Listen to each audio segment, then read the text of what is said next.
প্রিয়াঙ্কা চোপড়া, বিপাশা বাসু আর কাজল, এই তিনজনের মধ্যে একটা জিনিস খুবই কমন।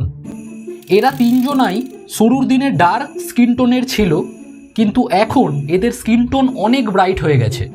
ইভেন আমরা এটাও জানি যে মানব প্রজাতির জন্ম সবার প্রথমে আফ্রিকাতে হয়েছিল, সেখান থেকেই এরা সারা বিশ্বে ছড়িয়ে যায়।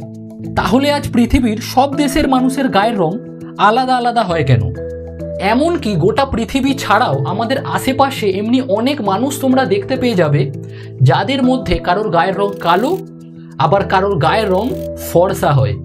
কিন্তু তুমি কখনো ভেবেছো যে আমাদের সবার গায়ের রং এমনি আলাদা হয় কেন? The story of humanity's evolution began about ages ago, which is untested as well. Its color varies from person to person.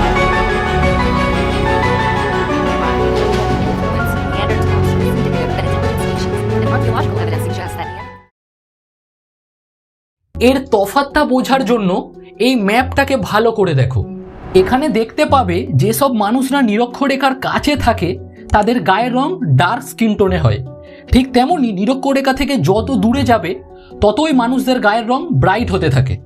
এটা তো হয়ে গেল একটা সিম্পল এক্সাম্পল যেটা আমরা স্কুলেও পড়ে এসেছি। কিন্তু এবারে প্রশ্ন হলো, আমাদের স্কিনে এমন কি থাকে যার কারণে সবার গায়ের রং আলাদা আলাদা হয়? দেখো, আমাদের মাথার চুল, চোখ এবং স্কিনে মেলানোসাইট নামের কোষ থাকে, যেটা থেকে দু ধরনের কালার পিগমেন্ট তৈরি হয়। ইউমেলানিন, যেটা আমাদের স্কিনকে ডার্ক কালার দেয়, এবং ফিওমেলানিন, যার কারণে স্কিন ব্রাইট দেখায়। আর আমাদের প্রত্যেকের শরীরেই ইউমেলানিন আর ফিওমেলানিন এই দুটোর ব্যালেন্স করেই স্কিন কালার ডিসাইড হয়। যেমন ধরো, যদি কেউ ফর্সা হয় তাহলে তার শরীরে ফিওমেলানিনের লেভেল বেশি হবে, এবং যদি কেউ ডার্ক টোনের হয় তাহলে তার শরীরে ইউমেলানিন বেশি হবে। তো এটা তো হয়ে গেল যে মেলানিন আমাদের শরীরে কিভাবে কাজ করে। কিন্তু এবারে তোমার মনে হয়তো প্রশ্ন আসবে যে আমাদের শরীরে দু ধরনের মেলানিন আসলোই বা কিভাবে?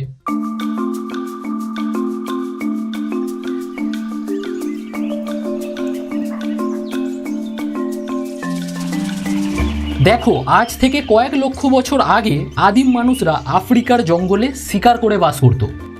কিন্তু নিরক্ষরেখার কাছে হওয়ার কারণে সেখানে গরমও বেশি থাকতো, এবং তাদের গায়ে মোটা লোম থাকার কারণে গরমের জন্য তাদের অনেক সমস্যা হচ্ছিল, যার কারণেই এভলিউশনের মাধ্যমে আস্তে আস্তে তাদের গায়ের লোম কমতে থাকে।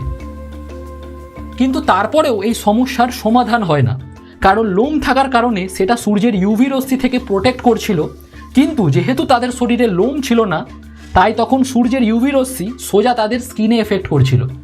আর ঠিক এই পয়েন্টেই তাদের শরীরে ইউমেলানিন তৈরি হতে শুরু করে, যার ডার্ক কালার তাদের স্কিনকে সূর্যের ইউভি রশ্মি থেকে প্রোটেক্ট করত।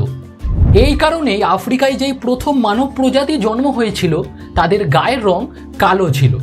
কিন্তু এরপরে, যেটা আমি ভিডিওর শুরুতেই বলেছিলাম, যে মানব প্রজাতি শিকার করার জন্য আফ্রিকার বাইরে বেরাতে শুরু করে। তো এই সময় নিরপেক্ষ রেখা থেকে দূরে যাওয়ার কারণে সেখানে সূর্যের ইউভি রশ্মির রেডিয়েশনও কম ছিল, আর এই জায়গাগুলোতে ওয়েদার চেঞ্জের কারণে হোমোসেপিয়েন্সদের শরীরে ইউভি রশ্মিকে পুরোপুরিভাবে ব্লক করে দিচ্ছিল। বেসিক্যালি দেখো, ইউভি রশ্মির জন্য আমাদের স্কিন ভিটামিন ডি তৈরি করে, যেটা ক্যালসিয়ামকে শরীরে অ্যাবজর্ব করতে সাহায্য করে, আর যার কারণে আমাদের হাড় অনেক স্ট্রং হয়। যার জন্যই তোমরা দেখতে পাবে যে আফ্রিকানদের বোনের তুলনায় ইউরোপিয়ানদের বোনস অনেক উইক হয়। তো যেহেতু হোমোসেপিয়েন্সদের শরীরে ইউভি লাইট ব্লক করে দিচ্ছিল, তাই জন্য আরও একবার এভলিউশনের মাধ্যমে তাদের শরীরে ফিওমেলানিন নামের ব্রাইট পিগমেন্টের জন্ম হয়, যেটা থেকে ইউভি রশ্মি অ্যাবজর্ব করে ভিটামিন ডি প্রডিউস করা যাচ্ছিল। তো এই কারণের জন্যই নিরক্ষরেখার কাছে যারা থাকে তারা ডার্ক স্কিন টোনের হয়, আর নিরক্ষরেখা থেকে যত দূরে যাবে ততই ব্রাইট স্কিন টোন তোমরা দেখতে পাবে।